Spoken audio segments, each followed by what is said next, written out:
श्री शिवाय नमस्ते धर्म। हम सबको बताइए कि आज है 3 मार्च यानी कि सोमवार की चतुर्थी तिथि का बहुत विशेष सा दिन।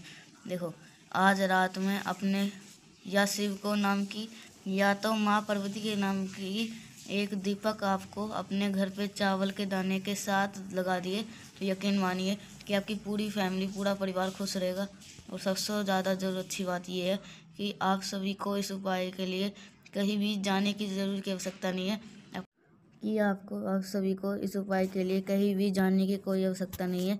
अपने घर के अंदर ही आप इस उपाय को कर सकते हैं। तो बड़ा ही अलग सा बहुत प्यारा सा उपाय है, बट इस उपाय को सुबह के टाइम पे नहीं करना है। इस चीज़ का ध्यान रखिएगा, ठीक है। यहाँ पे हमने पहले ही करो कि आपको कौन सा पेड़ लेना है। समी का पेड़ लेना है। समी का जो भगवान गणेश है ना, किसका दिन है? भगवान गणेश का। तो भगवान गणेश के 3 चीज़ें बहुत ज़्यादा प्रिय है। एक तो उनको समी का पत्ता बहुत ज़्यादा प्रिय है, दूसरा उनको जो दूर्वा होती है वो बहुत ज़्यादा प्रिय है, तीसरा उनको जो मूंग के दाने होते हैं वो प्रिय है। आपको यह नियम कहता है कि हमें एक समी का पत्ता आप मान लेते हैं कि समी का पत्ता आपको नहीं मिल पाता है तो आप चावल के भी दाना ले सकते हैं, ठीक है। तो चावल का दाना भी ले सकते हैं। क्या करना, आपको एक दिया लेना है। अब यहाँ पर आपके पास में 2 ऑप्शन होते हैं। दीपक हमें लगाना एक ही है, एक ही लोग के नाम से लगाना है। अब आपके जो इच्छा हो वो दीपक लगा सकते हैं। या तो आज के दिन आप दीपक लगाओ भगवान शिव के नाम की, या तो आप के दिन लगाओगे दीपक माँ पार्वती के नाम की। मैं इसलिए कह रहा हूँ कि आप जब अलग दीपक लगाना एक ही है, तो अगर आप भगवान शिव के नाम के दीपक आप प्रज्वलित करना चाहते हैं तो कौन सी बत्ती लगेगी? गोल बत्ती लगेगी। बात समझ में आई? लेकिन अगर आप वहीं पे माँ पार्वती के नाम की दीपक लगाना चाहते हो तो बत्ती कौन सी लगेगी? लंबी बत्ती। अब मैं ये नहीं कहूँगा गोल लगाओ लंबी लगाओ, लेकिन आपको लगाना एक ही दीपक में जिसका मन करता हो। आप भगवान शिव के नाम के लगाओ तो गोल बत्ती लगाना, आप माँ पार्वती के नाम के लगाने तो लंबी बत्ती लगा लेना। तो फिर आपको इस दीपक के अंदर डालोगे क्या? अब जलाओ तो भले कोई सा दिया, लेकिन दीपक के अंदर आपको घी डालना है, ठीक है। घी डालना है दोनों दीपक में। अगर इस दोनों में से एक सी पार्वती या दोनों जो भी लगाओगे उसके अंदर घी डालना है। दिन किसका है? भगवान गणेश का। और भगवान गणेश कौन है? भोलेनाथ के माँ सती के पुत्र है। और इन्हीं के सामने हम सभी लोग को जो समी का पत्ता मैंने आपको दिखाया, ये चावल का दाना मैंने आपको बताया, वो पहले भगवान गणेश के पास में रखेंगे। इसी समी के पत्ते के ऊपर चावल के दाने के ऊपर जो आपके पास में दीपक है, या तो आपकी मर्जी हो गोल बत्ती का भगवान शिव का लगाना हो तो वो लगा सकते हो। आपकी मर्जी है माँ सती का लगाना चाहते हो तो माँ सती की लगा लो। मैं क्या कर रहा हूँ, मैं गोल बत्ती का दिया लगा रहा हूँ तो आप भी गोल बत्ती का, ऐसा नहीं है, आप भी गोल बत्ती का लगाओ। कोई सा भी आपकी मर्जी है, तो आप लंबी या गोल बत्ती लगा सकते हो। तो दीपक को प्रज्वलित कर देना। अब आपको भगवान गणेश से विनती करनी कैसे करनी है? हे विघ्नहर्ता भगवान गणेश, हमारे घर में, हमारे फैमिली में, हमारे पूरे परिवार में इस प्रकार से समस्या होती है, इस प्रकार से कष्ट रहते हैं, तो आप हमारे घर परिवार की इन समस्याओं को दूर करें। और हम ये दीपक आपके सामने प्रज्वलित कर रहे हैं भगवान शिव के नाम से। तो ये कह देना भगवान तो माँ सती के नाम के लगा रहे हो तो कह देना माँ सती के नाम के लगा रहे हैं। ऐसे प्रार्थना करके दीपक को प्रज्वलित कर लेना। जलते हुए दीपक के अंदर एक चुटकी चावल का दाना अपने पूरे घर परिवार के इच्छाओं का स्मरण करते हुए उनकी उन्नति के लिए, उनके तरीके के लिए अगर आप विनती कर लेते हैं तो आपकी फैमिली में कभी भी कोई दिक्कत नहीं आने वाले करिएगा। तो पहला उपाय आपको समझ में आ गया होगा। आगे बढ़ते इस वीडियो के हम अपने दूसरे उपाय की तरफ, जो कि आपको करना होगा रुद्राक्ष के साथ में। अभी तक मैं बताऊं तो कि इस बार जो रुद्राक्ष के साथ आपको करना है, ठीक है। तो जो कि फिर आप सभी लोग को एक घंटे तक रुद्राक्ष को आपके घर में है, उस रुद्राक्ष को कलश के अंदर डाल दो। कलश के अंदर डालने के बाद में आप सभी लोगों को 1 घंटे तक रुकना है। कितने देर तक? 1 घंटे तक रुकना है। जो रुद्राक्ष होगा कलश के अंदर पड़ा रहने दो पानी भर के। तो 1 घंटे के बाद में रुद्राक्ष को निकाल करके अपने घर पे रख देना और इस रुद्राक्ष के जल को लेकर के पहुँच जाना महादेव के शिवलिंग के पास में। अब यहाँ पर एक नाम लिखने जा रहा हूँ, उस नाम को बोलने जा रहा हूँ जो कि आप समझिएगा। आज सोमवार का दिन है तो किसका स्मरण करना है?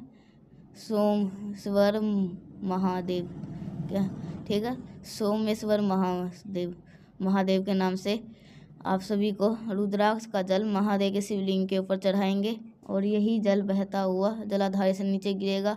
जो भी व्यक्ति परेशान है, इस जल का थोड़ा सा आचमन ले जा करके अगर उस व्यक्ति को डाल देते हैं तो वो व्यक्ति धीरे धीरे करके उसके टेंशन से दूर होंगे। वो इंसान अगर डिप्रेशन में जा रहा होगा तो वो डिप्रेशन से दूर होगा। अगर बहुत ज़्यादा प्रॉब्लम आ रहे होंगे तो वो जल्दी छूट जाएगा। करने की कोशिश करिएगा इस उपाय को, जिससे आपके घर में कोई भी संकट लड़ाई नहीं आएगा। एक चीज़ का और ध्यान दीजिएगा, जब आप कलश के अंदर रुद्राक्ष को निकालोगे ना तो उंगलियों से मत निकालना। अगर आप जल भरे हुए कलश के अंदर अपनी उंगली डाल दी तो वो स्वीकार जल नहीं होता है महादेव के द्वारा। इसलिए चीज़ का ध्यान रखें। कभी भी कोई भी चीज़ कलश में से निकालो तो उंगली डाल के नहीं, चम्मच ले लो, थोड़ी सी लकड़ी ले लो, कुछ भी ले लो, बट ऐसे निकाला करो, उंगली दे के नहीं। तो अब यहाँ पे हमने 2 उपाय की बात कर ली है। आगे बढ़ते से वीडियो के हम अपने तीसरे उपाय की तरफ और जो ये तीसरा उपाय है ये स्पेशली है रोग बीमारी के लिए। किसके लिए? रोग बीमारी के लिए। जैसे आज के टाइम पे लोगों का खान पीन ऐसा हो गया है कि किसी का पेट निकल रहा है, किसी का पेट खराब रहता है, किसी को खाना नहीं पचता है, या फिर ऐसी दिक्कत आज के टाइम पे आ रही है। तो लोगों का सर बहुत दर्द कर रहा है। ये आज के टाइम पे ट्रेंडिंग चल रहा है, सर दर्द और कमर दर्द। जितना भी स्त्री होती है उनको कमर दर्द की प्रॉब्लम होती है और ज़्यादा पुरुषों को सर दर्द की प्रॉब्लम होती है। तो आप किसी भी प्रकार का रोग है तो उस उपाय को करिएगा। एक आपको बेलपत्र, जो कहीं से कटी पिटी ना हो, बेलपत्र लीजिएगा। बेलपत्र लेने के बाद में अगर आपके घर समी का पत्ता हो तो एक समी का पत्ता ले लो। समी का पत्ता नहीं है तो चावल का 1 दाना ले लो, लेकिन लेना ज़रूर है। समी का पत्ता आप आसानी से अवेलेबल हो, चाहे आप समी का पत्ता ले आओ या आपने चावल का दाना ले आओ। सबसे पहले जिस स्थान पे आप जल नीचे गिरता है आपको उसी चीज़ को पहले वहाँ पे संपित करना है। एक नाम आपको यहाँ पे और बताने जा रहा हूँ जो कि आपको समझ में आ गया होगा। सबसे पहली बार आपको सुन रहे होंगे।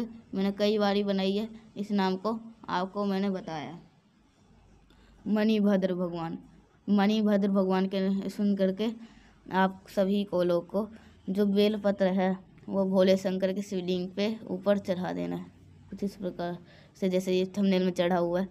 तो अगर आप चढ़ाओगे तो जो भी व्यक्ति परेशान रहता है मनन करना, विनती करने के बाद में औषधि मांग करके इस बेलपत्र को उठा लेंगे। क्या मांग करके? औषधि मांग करके इसे लेकर के अपने घर पे जाएंगे। इस बेलपत्र का सेवन हम हफ्ते में 1 बार करेंगे, डेली नहीं करना है, हफ्ते में सिर्फ 1 बार करना है। मणिभद्र का नाम लेकर के अगर आप बेलपत्र का सेवन अगर आप कर लेते हैं तो आपको जो भी दर्द वगैरह की समस्या है, आपके सर दर्द की होगी तो वो धीरे धीरे करके ख़त्म जरूर हो जाएगी। तो यहाँ पर हमने बात कर ली अपने 3 उपाय की। आगे बढ़ते से वीडियो को हम सबसे आखिरी है बहुत प्यार से उपाय की, लेकिन जल्दी से करिए वीडियो को लाइक, जिसने अपने चैनल को सब्सक्राइब नहीं किया तो मैं बार बार कह रहा हूँ तो चैनल को ज़रूर करिएगा सब्सक्राइब। तब जैसे ही शहद आपको ये उपाय किसके लिए होगा? ग्रोथ के लिए। जैसे कि आज के टाइम पे ये चीज़ देखी गई है कि घर परिवार में क्रोध बहुत ज़्यादा करते हैं, तो ज़्यादा नहीं, सिर्फ थोड़ा सा शहद लीजिएगा।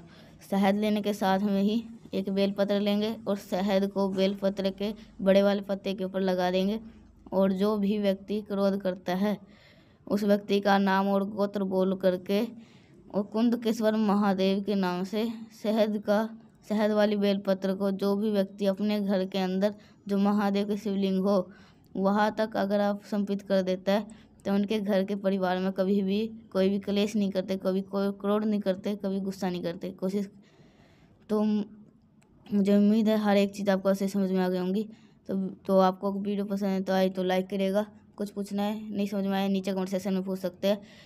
और मेरे जितने भी आवाज़ मेरे पहली बार सुन रहे हैं तो चैनल को ज़रूर से सब्सक्राइब करिएगा। अगर आपको कुछ समझ में नहीं आया तो आप कमेंट के नीचे भी आप सभी लोग कमेंट में भेज सकते हैं कि हमें ये समझ में नहीं आया तो हम बता देंगे वापस। तो मिलते हैं नेक्स्ट पैसा, तब तक के लिए श्री शिवाय नमस्तुभ्यम।